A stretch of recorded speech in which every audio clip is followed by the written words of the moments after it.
wouldn't it be nice to have several thought leaders in your industry know and love your brand? Start a podcast. Invite your industry's thought leaders to be guests on your show, and start reaping the benefits of having a network full of industry influencers. Learn more at sweetfishmedia.com. You're listening to B2B Growth, a daily podcast for B2B leaders. We've interviewed names you've probably heard before, like Gary Vaynerchuk and Simon Sinek, but you've probably never heard from the majority of our guests. That's because the bulk of our interviews aren't with professional speakers and authors. Most of our guests are in the trenches leading sales and marketing teams. They're implementing strategy. They're experimenting with tactics. They're building the fastest growing B2B companies in the world. My name is James Carberry. I'm the founder of Sweetfish Media, a podcast agency for B2B brands, and I'm also one of the co-hosts of this show. When we're not interviewing sales and marketing leaders, you'll hear stories from behind the scenes of our own business. We'll share the ups and downs of our journey as we attempt to take over the world. Just kidding. Well, maybe. Let's get into the show. Welcome back to the B2B Growth Show. We're here today with Brendan Kavaney, Global Head of Field Marketing at Mindtree. Brendan, how are you doing today, man? Thanks, Logan. I'm doing pretty good. It's a warm day in California. Good to hear. It's usually a warm day in California, right? Well, Brendan, I'm really excited to jump into this topic today of marketing services versus marketing products. And I think that you have some tactical lessons that you've learned that's going to be good for our audience. But before we do that, I'd love for you to just share a little bit of framework and let the listeners know today what you and the team at Mindtree are up to these days. Yeah, sure. So Mindtree is nearly $1 billion company. So we're hoping to get there really, really soon. We do IT services and digital consulting work. So large services contracts and projects that we do for large customers all over the world. And my team in particular, we do all the market-facing demand generation, sales enablement, branding, events, the kind of stuff. If you would ever see a ad from Mindtree, or you see a booth at Mindtree, or if you're working at one of our customers or prospects and you see a presentation from Mindtree, that would be the kind of thing that my team would be running and trying to do every day. Gotcha. Well, and it sounds like, the market that you serve, you've got some firsthand experience on this idea of how your marketing looks different when you are marketing services versus a product or even a narrower productized service. So let's jump right in. I think the first thing we wanted to cover here, Brendan, was defining services marketing. So I think you had a great analogy that helped kind of set the framework for this conversation of marketing services versus products. If you could tell us a little bit about that. Yeah, I think it's pretty important, Logan, to just understand, your own business. There's some pretty obvious indicators, like if you were to come to a company like Mindtree, or some other companies in our industry, where you have, say, a sales to marketing ratio, headcount ratio, where there's a lot more salespeople per marketing person. You have fewer deals in terms of transactions, but they're much, much larger. So deals can be from $1 million to $100 million. And you'll see that across our entire industry. Now, when that's happening, you know that some large, complicated contract must be written with the clients and prospects for whatever kind of service you're going to provide. So, and how you're going to market that is going to be pretty interesting, because when you think about marketing in a product company, so there's a lot of B2B companies, right, who are still selling products, or they're maybe selling services, but it's a prepackaged, well-articulated. So when you have something well-articulated, it's a lot easier to market it, honestly. I shouldn't say easier, but it's different. Different. Like, I think you brought up the analogy of, if you have a salon and all you do is buzz cuts, how you bring that to market is way different than when you have a salon that caters to a wider audience, right? Yeah, exactly. So you imagine the buzz cut barbershop, down the road, the kind like my dad went to. Just do one kind of haircut and that's it. So if you're a marketer and you're like, you know what, I'm going to promote this and I'm going to get as many people in as I can, you're going to start hitting on this we're always consistent. It's speed, it's fast. You're going to get this high volume of people. Now compare that to someone who's, I do hair designs for the stars in Hollywood, and I do all this, and you come in and we're going to work together. We're going to figure out exactly what you want. So every single person who goes and gets a haircut out there is going to have a different haircut, cater to exactly what they want. The way you're going to market that is going to be different. You're going to be talking about, so validating that person, that stylist, for their successes and who do they work with and what have they done in the past, and here's some examples. And that's much more like the services marketing world that I live in. Finding consultants that we say they write blogs, and this guy's really great, and this woman has done this amazing data project, and hopefully you read her and know her, clicked on the ad and got a white paper by her, and then all of a sudden someone's calling you to have a meeting, and it's that person, and they Google and they search that person, and there they are all over the Mindtree website. So that's the kind of stuff like we're trying to do. And I think that analogy like helps sort of understand the spectrum of just services marketing itself. Right. And the point that you made to me as we were chatting about this a little bit offline was that, the broader your services go, the less kind of pre-packaged the product or service is, the harder it is to scale. So you're going to take a different approach with that broader spectrum of services and offerings than if you had a narrower approach, right? Yeah, that's right. Because when you think about scale, just generally, or operational scale, I would think in marketing, you scale what's common. I mean, there's a lot of excitement around machine learning and AI, but you're still sort of scaling what's common, right? And you're scaling processes that work pretty well. And the more customized you're offering, if you just have essentially a spectrum with customized on one end and common on the other end, it's harder to scale the things that are customized. Now, that doesn't mean there aren't aspects of the marketing process you can scale. So, for example, if you really, you really as a marketing team, we've had to do this, and I've known in my career, you have to understand and accept sort of the nature of your business. So the reason I say accept is because part of our business is sales enablement and doing a lot of stuff that may not be the most exciting for marketers all the time, right? Like make a brochure, or can you design the booth? I mean, no offense, because I know the designers, of course, will love doing that.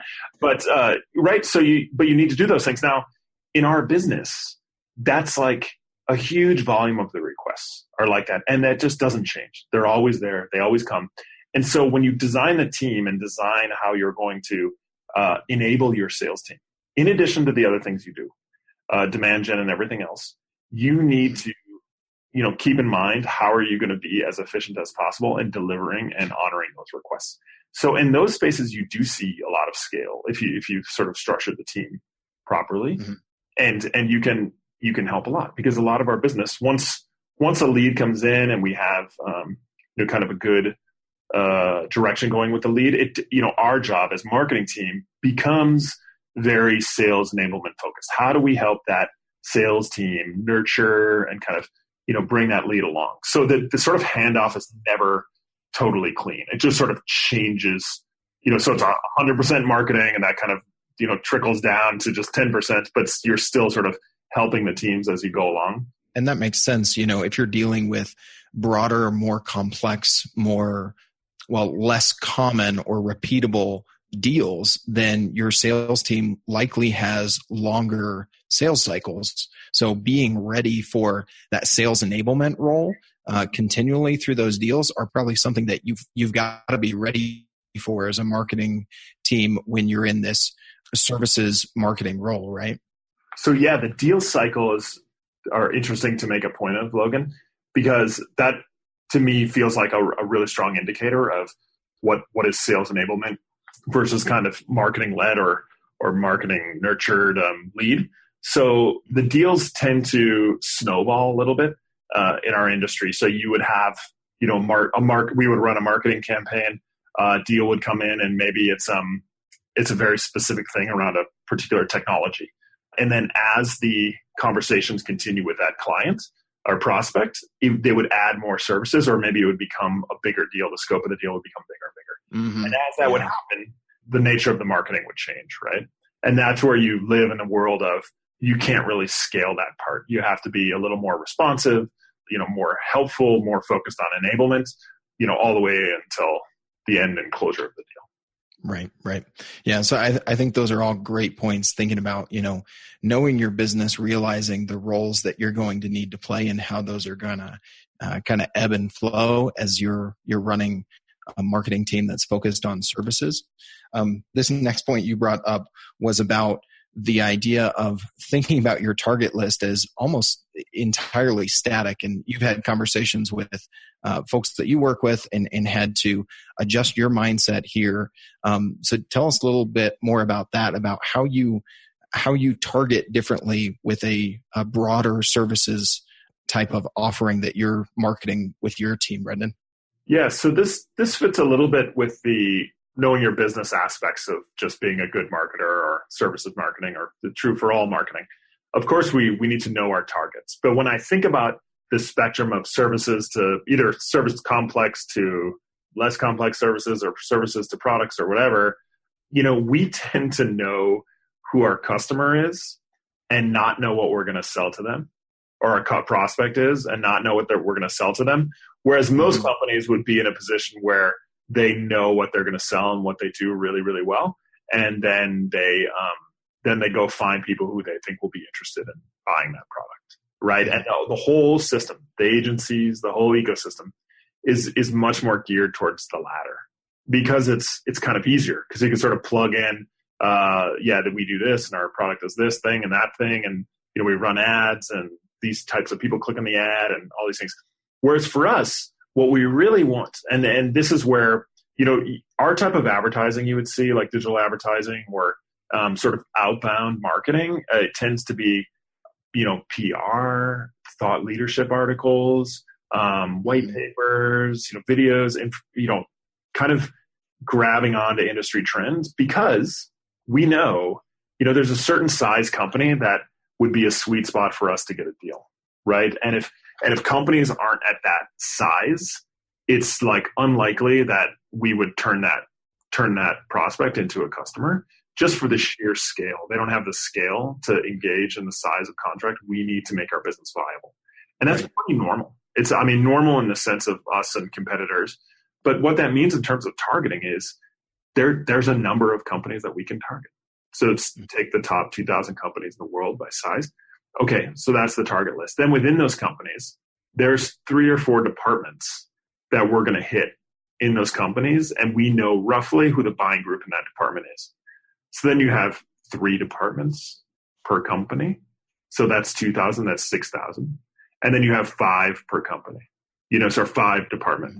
So you end up with a list of 30,000 people. Now, if people who are listening, or marketers who do a lot of digital advertising, you go and you say 30,000 target list. That's like a nothing list. People don't even think it's a possible list.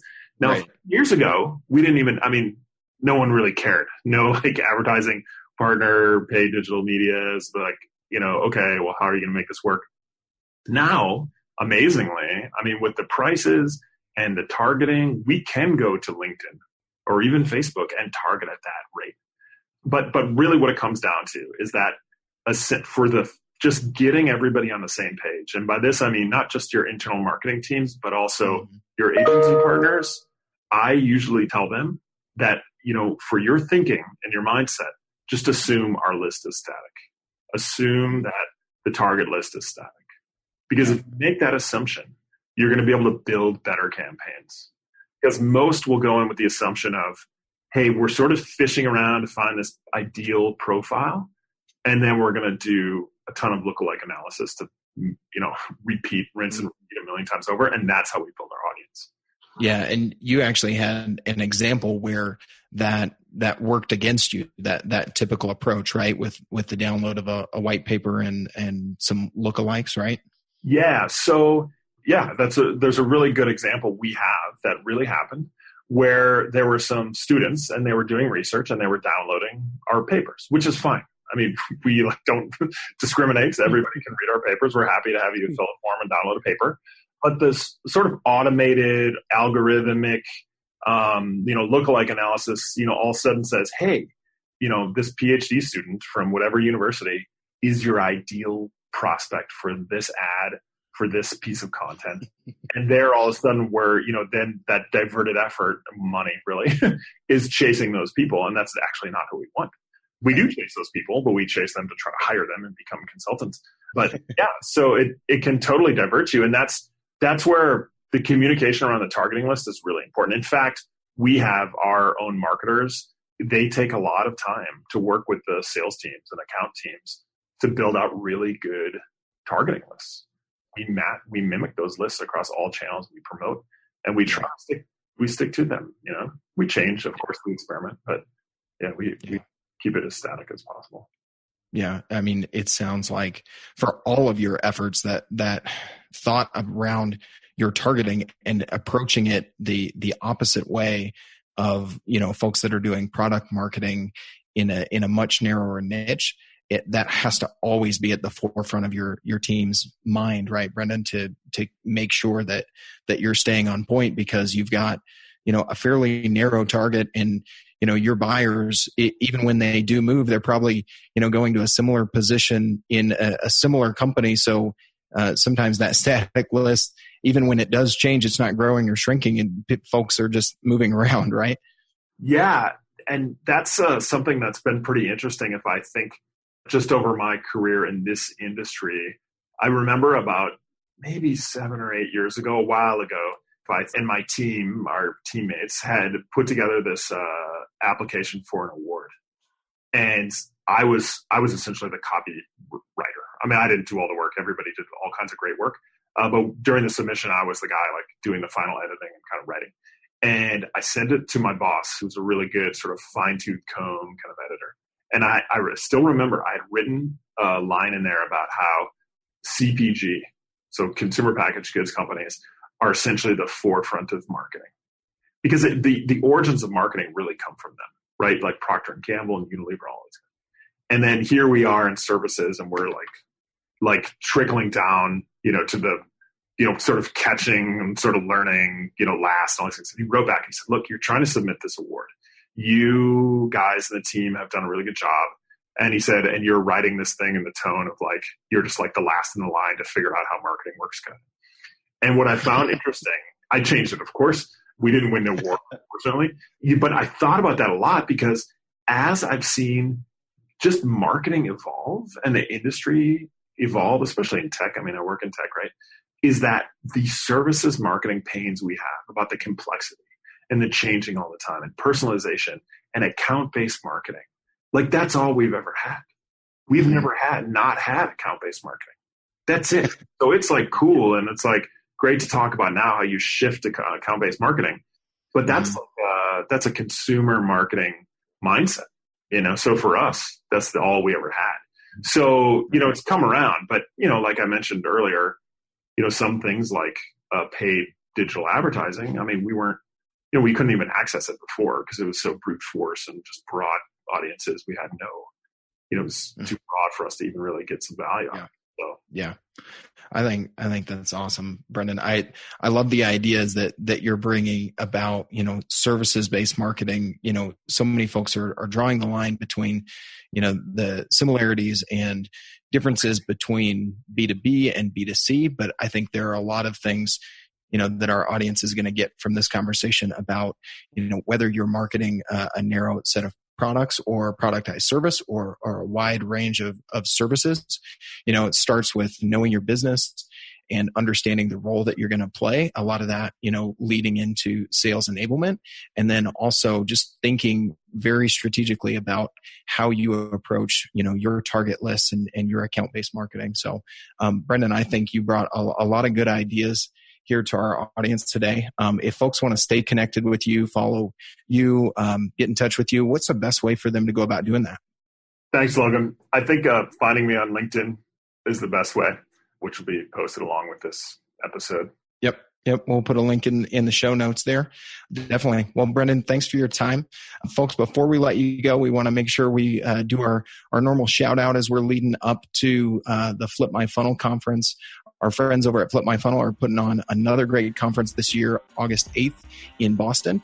And if you use the promo code that I'm going to drop here in just a second, you'll get 50% off your tickets for the price of admission to Flip My Funnel. So go to flipmyfunnel.com, use the 2018 conference link, and when you get your tickets, use the promo code B2B growth, just like the show name, the letter B, number 2, letter B growth, no spaces, no hyphens. Use that and you'll get 50% off your tickets.